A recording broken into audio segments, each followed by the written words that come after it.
Business Club de France des entrepreneurs avec Michel Picot. Bienvenue dans ce nouveau numéro du Business Club de France des entrepreneurs. Aujourd'hui, une première mondiale, certainement le premier voilier cargo. Mais tout de suite, place à l'actu.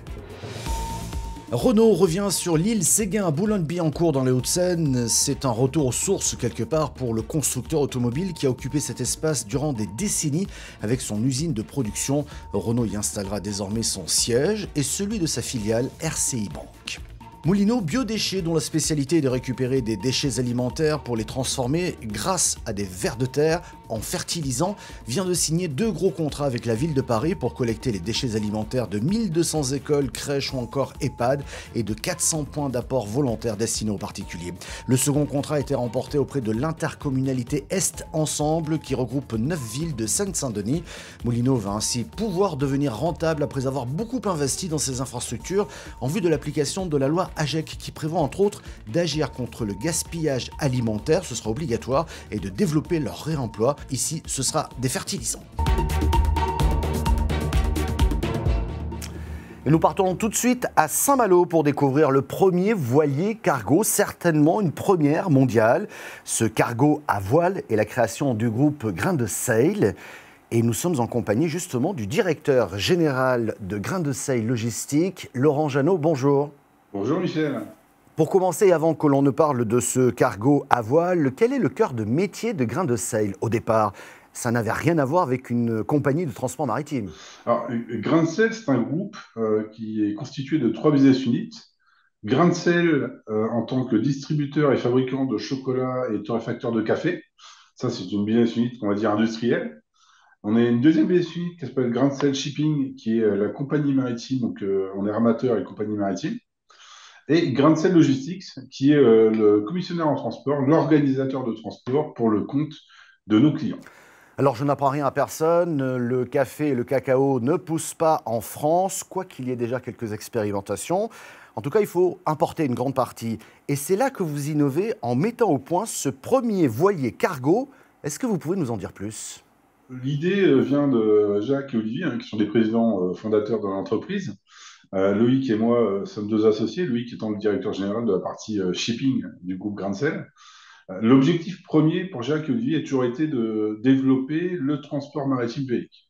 Et la première question qu'ils se sont posées, c'est si on fait des voiliers cargo, qu'est-ce qu'on met dedans, qui nécessite d'aller chercher de la marchandise en voilier, donc loin, et qu'on ne peut pas produire en France.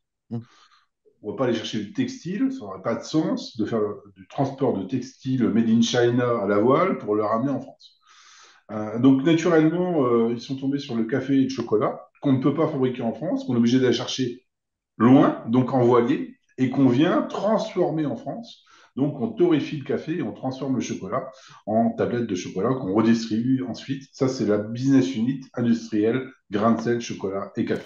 On voit derrière vous ce voilier cargo, mais pour nous, profanes, un cargo, c'est un immense navire avec des milliers de containers, des bateaux immenses et qui en plus polluent. C'est un bon point que tu soulèves, Michel, parce que effectivement, le premier défi qu'on a dû relever, c'est adapter dans la réglementation du transport international de marine marchande les contraintes de la marine marchande avec les contraintes d'un voilier.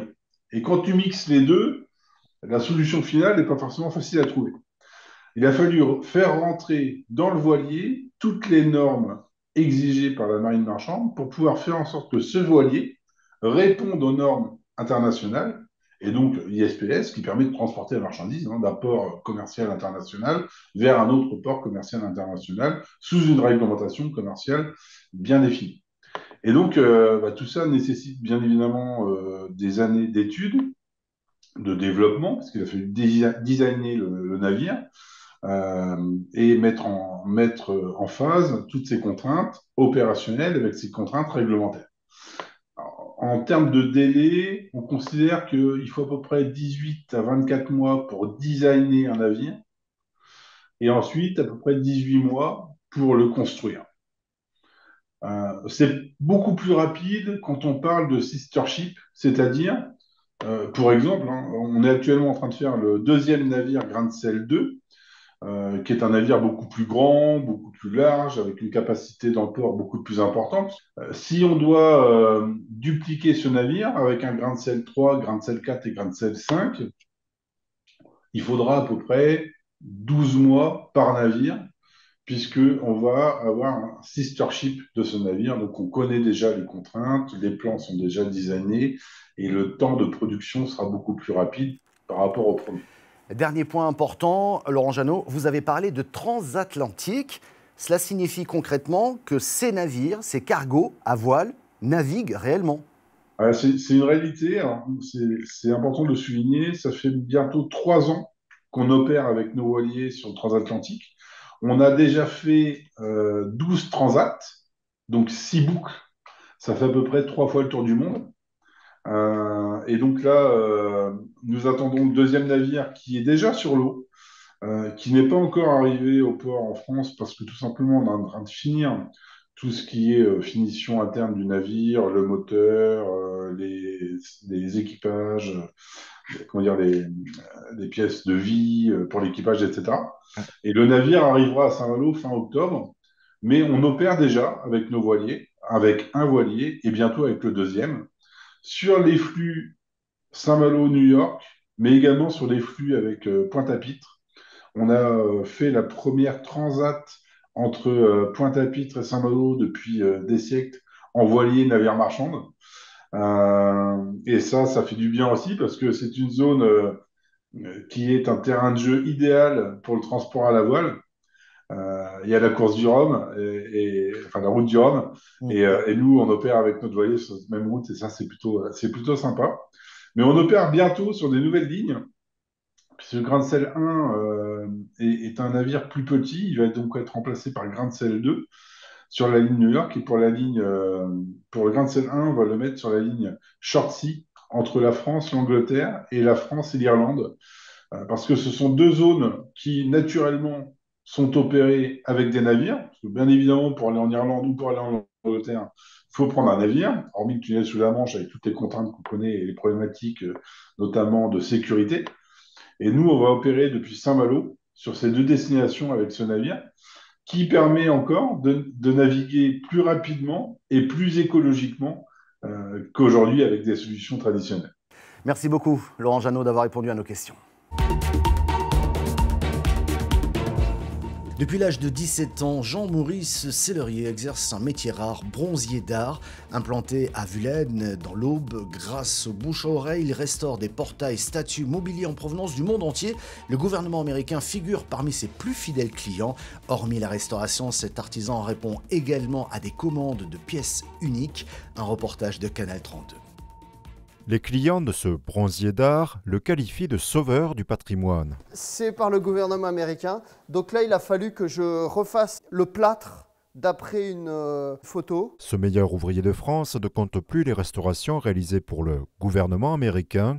Dans son atelier de Vulaine, la dernière a nécessité 4 mois d'efforts. Alors sur le portail, j'ai refait tout le mécanisme qui permettait de l'ouvrir. Il y a tellement de manutention sur ce type de produit qui dépasse la tonne que chaque manipulation est très longue. Voilà l'état, donc on voit l'intérieur de cette pièce-là. Les patines sont en cours de finition pour une expédition avant la fin avril. Hormis les aspects mécaniques, sa mission consiste parfois à recréer des pièces. On pourrait bien évidemment refaire le médaillon central à l'identique. Les Américains sont d'excellents clients, je me dois de la confidentialité. Si 90% de ces commandes sont vouées à l'export, une exception auboise est en cours de restauration. Pour la ville de Troyes. Intitulée L'idylle ou la pêche, cette sculpture orne la place Foch à Troyes.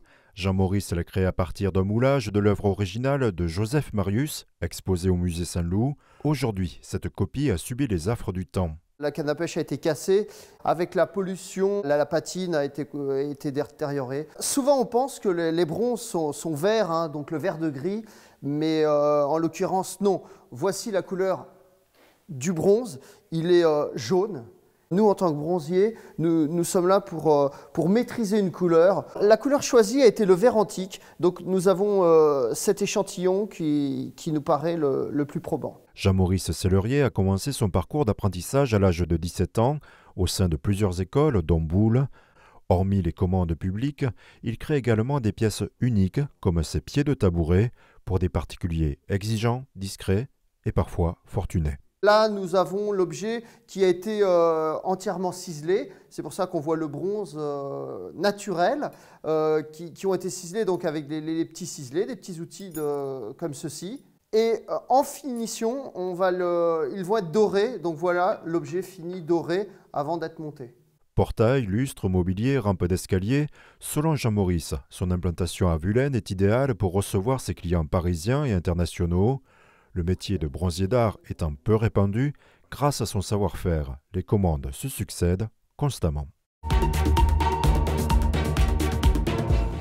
Autre belle histoire pour terminer cette émission, celle de la Fabrique du Sud à Carcassonne qui fabrique des glaces sous la marque La Belle Aude. Cette entreprise est en fait une SCOP créée par les salariés. Un pari réussi aujourd'hui. Christophe Barbier, son président, est devant les caméras de la chaîne Demain TV. L'histoire de la Fabrique du Sud, elle est très particulière parce qu'elle est formée en SCOP, qui est une société coopérative ouvrière et participative, depuis 2014, suite à une lutte sociale.